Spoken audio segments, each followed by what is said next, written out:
창세기 23장 1절에서 9절 말씀입니다. 사라가 127세를 살았으니 이것이 곧 사라가 누린 햇수라.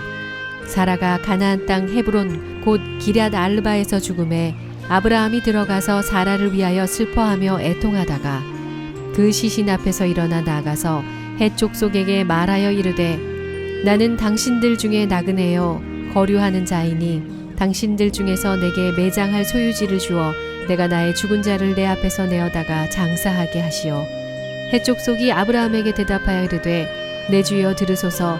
당신은 우리 가운데 있는 하나님이 세우신 지도자이시니 우리 묘실 중에서 좋은 것을 택하여 당신의 죽은 자를 장사하소서.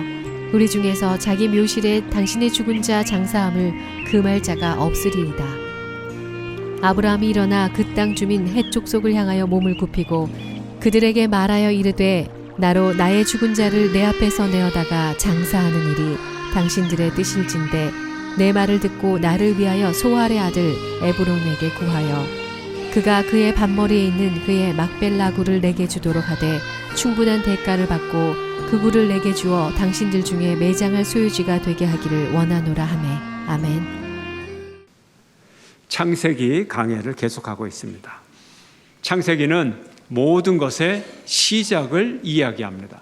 천지 만물의 시작, 인간의 시작, 인간의 죄와 벌과 고통의 시작, 어떻게 가정과 결혼이 시작되었는지, 어떻게 민족과 국가가 시작이 되었는지를 우리에게 말해줍니다. 오늘 창세기 23장은 장례식, 최초의 장례식에 대해서 우리에게 기록을 하고 있습니다. 물론 아담과 하와도 죽고 장례식을 치렀죠. 그러나 기록에 관한 장례식의 기록으로서는 첫 번째 장례식이 오늘 창세기 23장에 묘사되어 있는 사라의 장례식의 모습인 것입니다.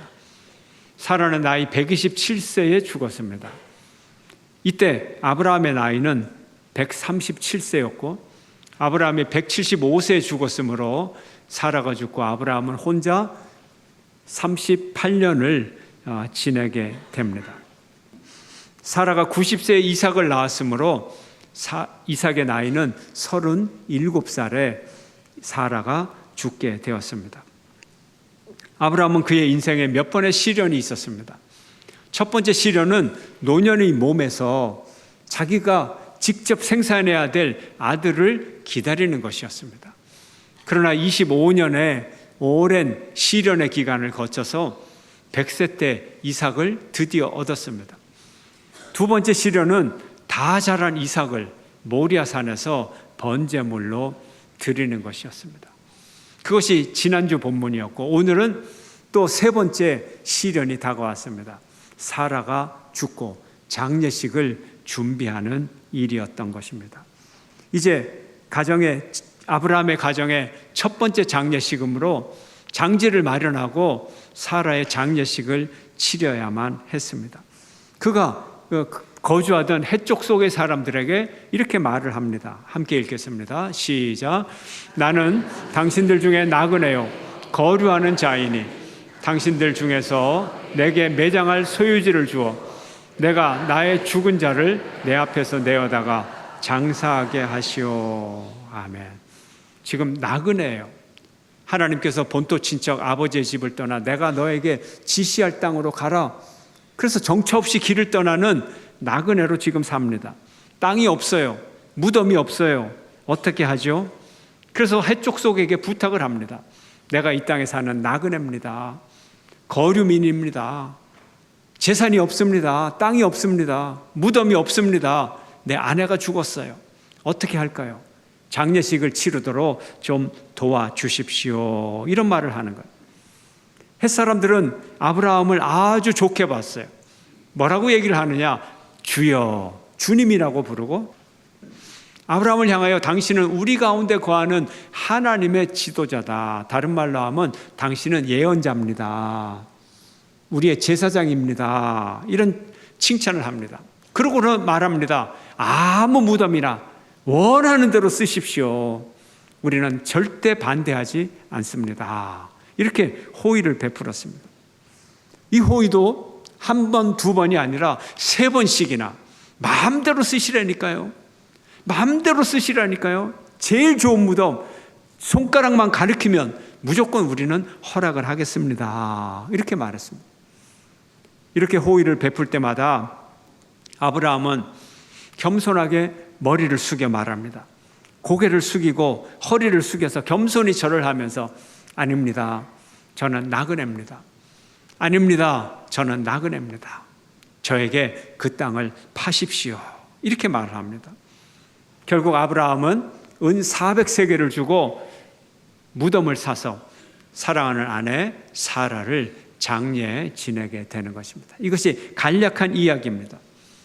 그리고 이것은 더불어 이제 아브라함이 가나안 땅에서 취득한 부동산 목록 1호가 되는 거예요. 과연 이것의 의미가 무엇인가? 의미를 한번 알아보겠습니다. 첫 번째 의미는 과도한 칭찬에 마음이 흔들리지 않았습니다. 과도한 칭찬에 마음이 흔들리지 않았습니다. 해쪽 속의 사람들은 아브라함을 향하여 하나님의 예언자라고 부르면서 그에게 무엇이든 다 주겠다고 이렇게 호의를 베풀었습니다. 극찬을 합니다. 6절 함께 읽겠습니다. 시작. 내 주여 들으소서. 당신은 우리 가운데 있는 하나님이 세우신 지도자이시니 우리 묘실 중에서 좋은 것을 택하여 당신의 죽은 자를 장사하소서. 우리 중에서 자기 묘실에 당신의 죽은 자 장사함을 금할 자가 없으리이다. 아멘. 얼마나 대단한 친절입니까? 그런데 당신은 장례를 치르려면 하루 안에 장례를 치러야 됩니다. 워낙 뜨거운 날씨라서 그 다음 날까지 이 사체를 둘 수가 없는 거예요. 그렇다면 이 장지 문제를 하루빨리 단 1시간이라도 빨리 해결을 해야 되는 것입니다. 협상이 빨리 끝나야 되는 거예요. 해축 속의 사람들이 처음부터 무덤을 거저 쓰고 마음대로 쓰시오 이렇게 말을 했을 때 성급하게 장례식을 치르면 장례식이 훨씬 빨라질 수가 있어요. 당연한 얘기예요. 그런데 아브라함의 명성이 이렇게 높음에도 불구하고 그런 과도한 칭찬에 속지를 않았습니다. 겸손히 머리를 숙이면서 저는 나그네입니다. 몸을 굽혀 절하고 겸손하고 정중한 태도를 보냈습니다. 사람은요, 과도한 칭찬, 과도한 배려, 과도한 존중, 과도한 친절, 여기에 속아 넘어가기 쉬워요. 자기가 누구인지 깜빡 잊어버리기 쉬워요. 그래서 자기가 남의 존경을 받으면 이것이 특권인 줄 알고 이것을 가지고 무언가 자기에게 유익되는 일을 거침없이 하게 되는 거예요. 그러나 아브라함은 여기에 속아 넘어가지 않았어요. 속아 넘어가지 않았어요. 그러면 그렇지, 위기 상황 속에서 나를 알아보는구만, 사람들이 나를 다 도와주려고 하는구만, 이렇게 속아 넘어가지 않았다는 거예요. 오늘날 우리 성도들에게 종말 신앙이 사라졌어요. 이걸 기억해야 돼요.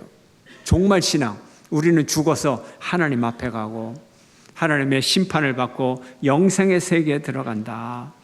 우리는 이 땅의 나그네다. 이 땅의 주인이 아니다. 그걸 잊어버리면 안 되는 거예요. 나그네 신앙, 종말 신앙, 이것을 알고 이 땅에서 어떤 특권이 오고 이 땅에서 어떤 물질적, 명예적 또 여러 축복이 올 때 그것을 당연한 거야. 그리고 그걸 누리질 마십시오. 자기를 알아야 돼요. 우리는 이 땅에 모든 것을 놓고 갈 나그네예요. 나그네. 언젠가는 다 죽을 수 있는 죽음의 존재예요. 이것을 기억하는 여러분 되시기를 축원합니다. 두 번째로 충분한 대가를 치렀습니다. 충분한 대가를 치르는 거래였습니다.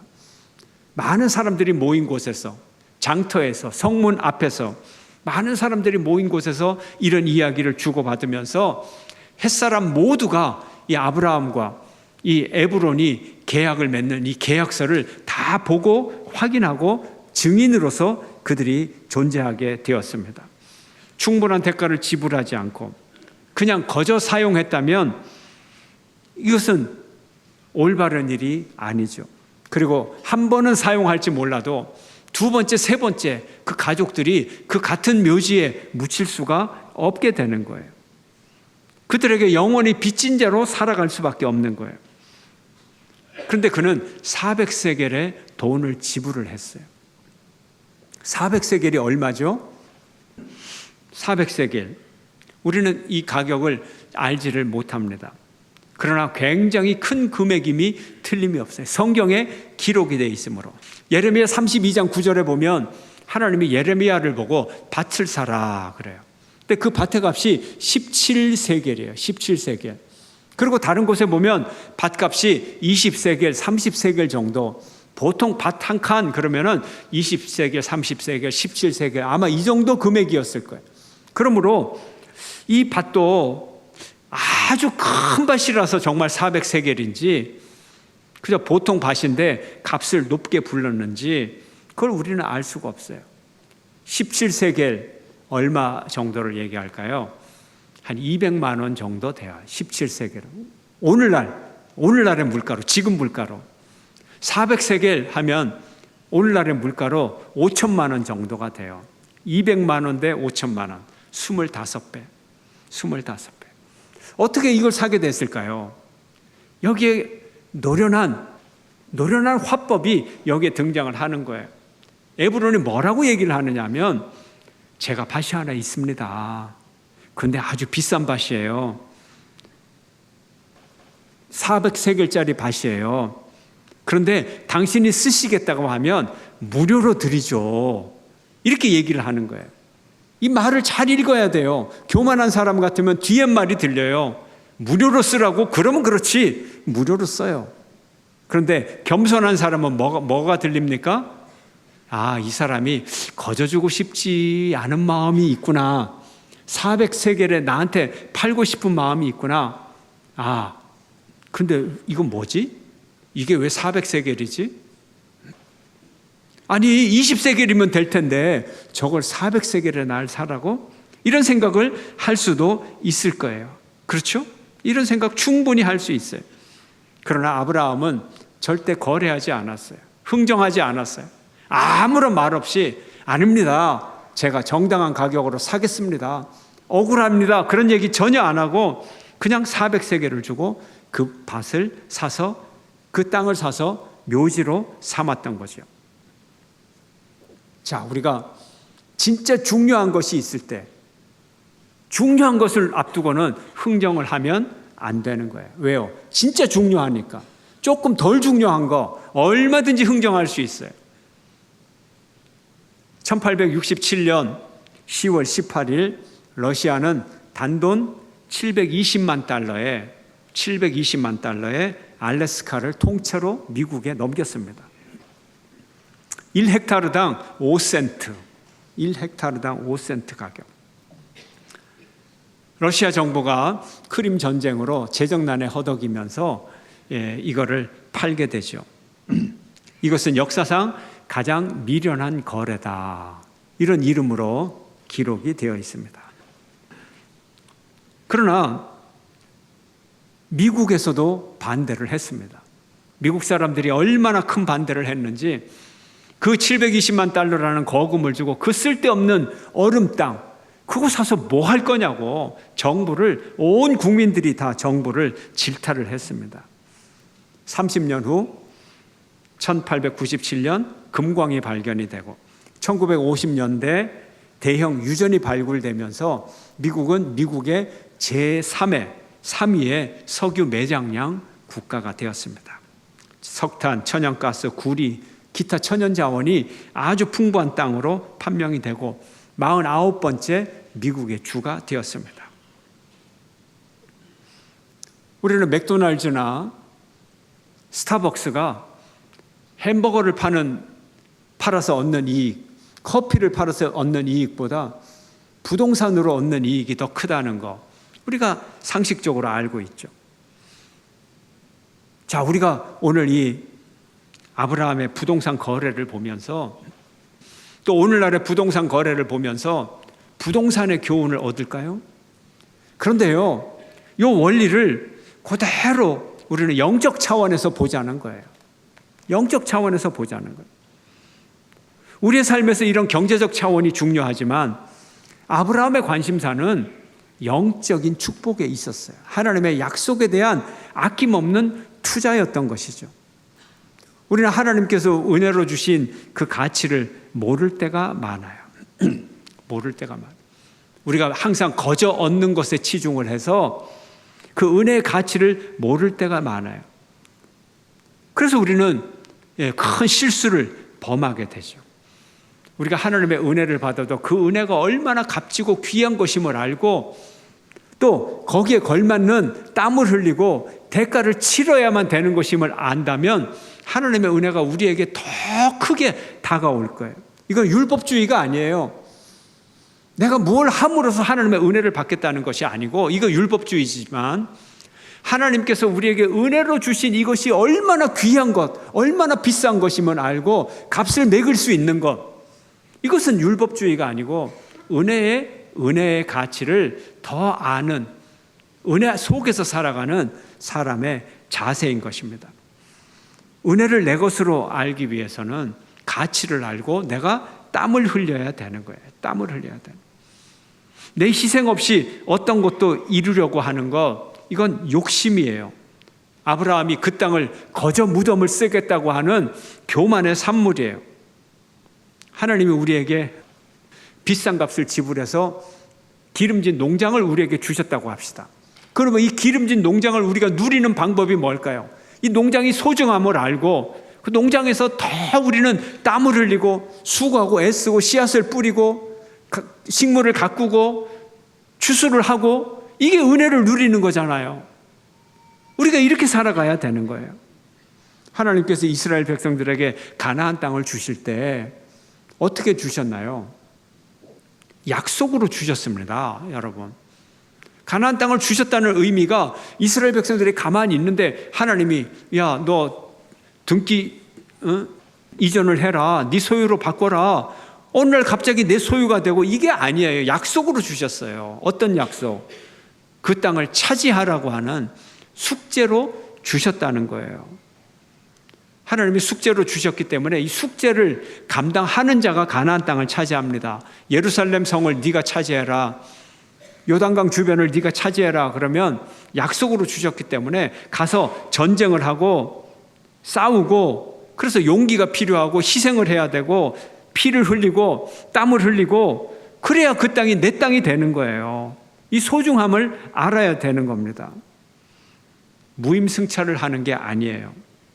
내가 하나님의 약속에 책임을 지고 그 약속을 받아들여야 되는 거예요.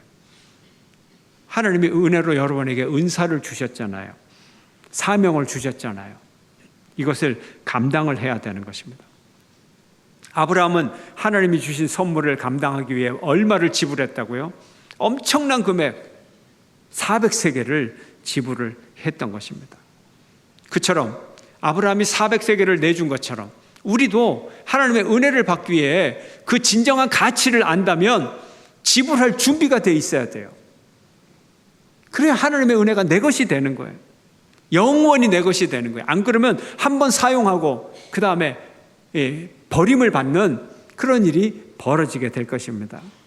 세 번째로 교훈은 매장할 소유지를 얻었다는 거예요. 여기에 포인트는 소유지를 얻은 거예요. 소유지.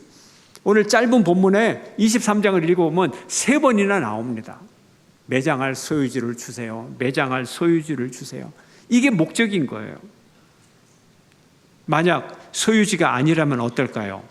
가족묘지로 사용을 할 수가 없게 되겠죠. 공용묘지가 될 수도 있고 그 주인이 다음 사람 무덤 묻히는 걸 금지할 수도 있고 그 무덤이 꽉 차버릴 수도 있고 문제가 커집니다. 자기의 소유로서 내가 그 무덤을 관리를 해야 되는 거예요. 그래서 굳이 그 땅을 사가지고 굳이 확실한 계약을 맺게 되는 거예요.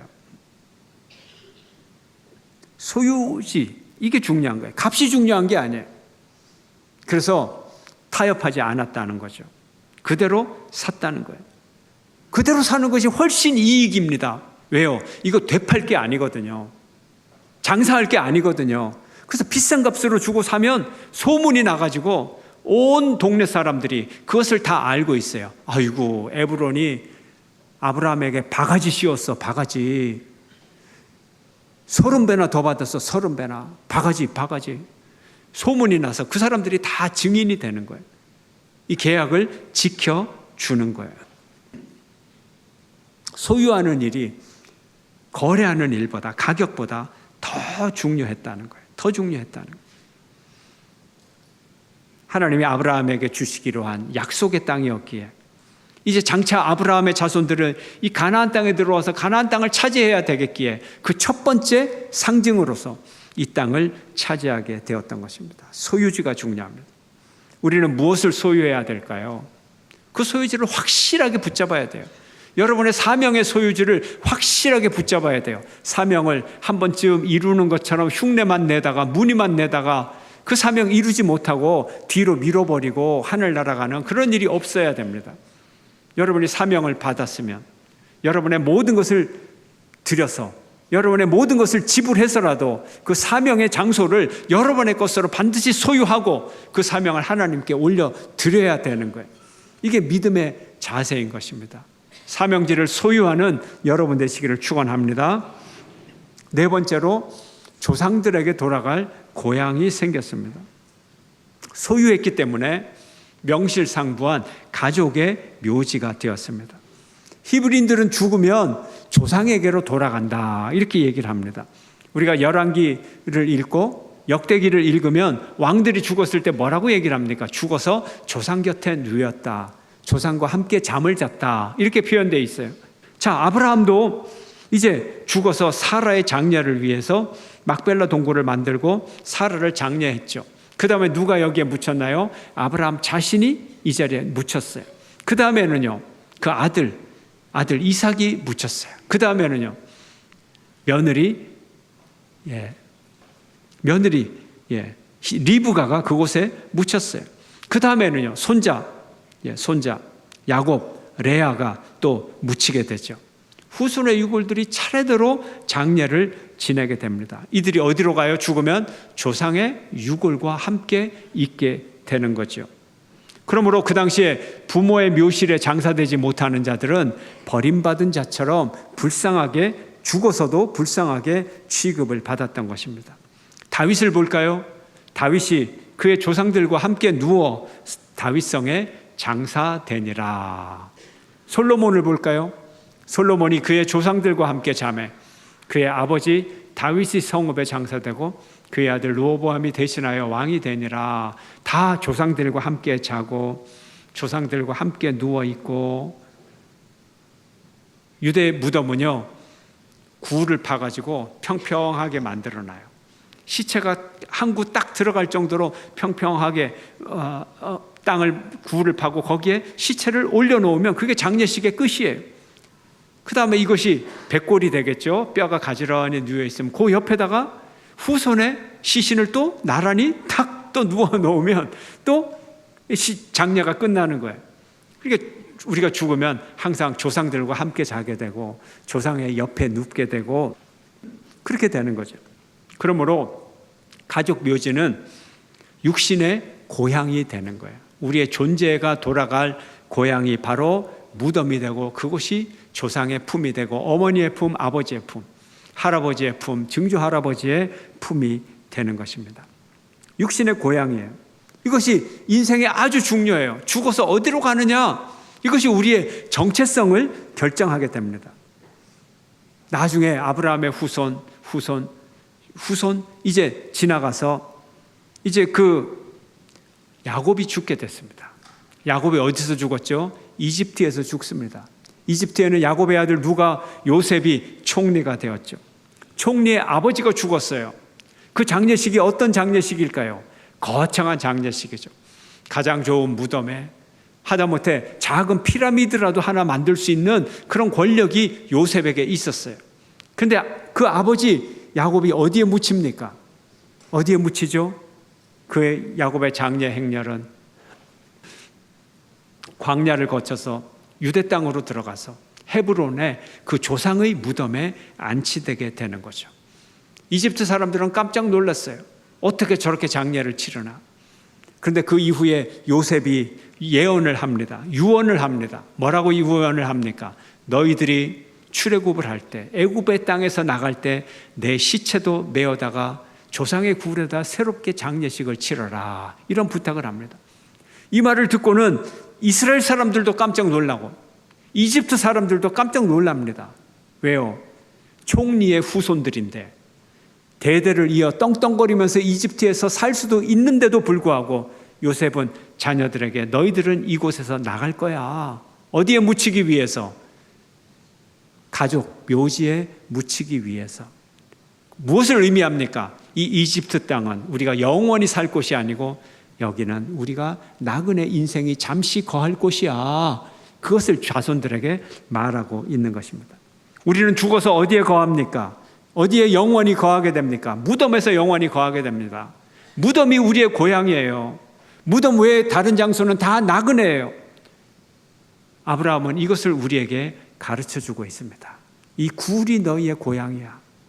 이집트의 생활이 그렇게 화려하고 풍족해도 그곳은 나그네 삶이지. 이 땅에서 삶이 아무리 풍족해도 영원한 하나님의 품 그곳, 내가 묻힐 그곳이 우리의 고향이야. 우리의 정체성을 알려주고 있는 것입니다. 바로 내 장례식이 이루어질 곳, 내 시신이 묻힐 곳, 그곳이 내가 누구인가를 알려주는 것입니다. 여러분은 어디에 묻힐 것입니까? 하나님의 영원한 품, 영생의 축복이 여러분이 영원히 묻힐 곳입니다. 이것이 우리의 정체성입니다. 하나님의 품, 그곳에서 영원한 축복을 누리고 이 땅을 나그네로 살아가는 여러분 되시기를 축원합니다. 다섯 번째 교훈, 마지막 교훈은 세상에 공짜가 없다. 공짜가 없다. 우리가 은혜 속에서 살아가지만 하나님으로부터 거저받은 은혜를 얘기하지만 그것이 공짜가 아니에요. 하나님이 엄청난 지불을 한 결과라는 거죠. 세상에 공짜가 없어요. 아브라함이 그랬잖아요. 공짜가 없잖아요. 지불을 했잖아요. 남의 호의를 너무 값싸게 빨리 받지 마세요. 하나님의 은혜를 너무 값싸게 받지 마세요. 이게 너무 귀중한 거거든요. 우리가 예수님을 믿음으로 구원을 받습니다. 왜요? 예수님이 우리를 위하여 희생했기 때문에. 원래 우리가 죄값을 갚으려면 우리 목숨을 버려야 돼요. 그래서 우리 목숨 대신 다른 목숨을 바치잖아요. 짐승의 목숨을 바칩니다. 또 다른 사람의 목숨값이 이론적으로 따지면 다른 사람의 목숨값이 내 목숨값을 갚을 수가 있어요. 이건 이론이에요. 사람을 내 대신 제물로 드리면 그거는 아주 큰 죄악이에요. 이론상으로 그렇다는 거죠. 그래서 하나님께서 당신의 독생자를 보내주셔서 우리 대신 피 흘려 돌아가셨습니다. 엄청난 대가를 치르셨어요. 그런데 이 하나님의 독생자, 사람의 독생자가 아니에요. 성자 하나님, 하나님의 독생자예요. 그러므로 인간의 생명을 구하는 일에 인간의 생명을 바치면 정당한 등가의 법칙이 성립이 되지만 하나님은 당신의 하나님 아들, 성자 하나님을 죽게 함으로 하나님이 죽었다는 거예요. 그러므로 이것은 아브라함이 25배를 지불한 정도가 아니라 이것은 수억만 배, 수천만 배의 하나님이 우리의 죄값을 치러 주셨다는 거예요. 엄청난 대가를 이미 지불해 주셨다는 거예요. 아브라함이 25배의 이 폭리를 취하는 그 계약을 아무런 조건 없이 다 치러 주셨듯이 하나님은 그것보다 더 엄청난 대가를 우리를 위해 치러 주셨던 것입니다. 아브라함이 이렇게 큰 대가를 치러서 자기의 소유로 삼은 것처럼 하나님도 너무나 분명하게 우리를 위하여 지불을 해 주셨기 때문에 사탄도 꼼짝 못하고 우리 모든 죄인을 하나님 앞에 내어 놓고야 말았던 것입니다. 하나님 앞에 다 모든 죄인을 다 드렸어요.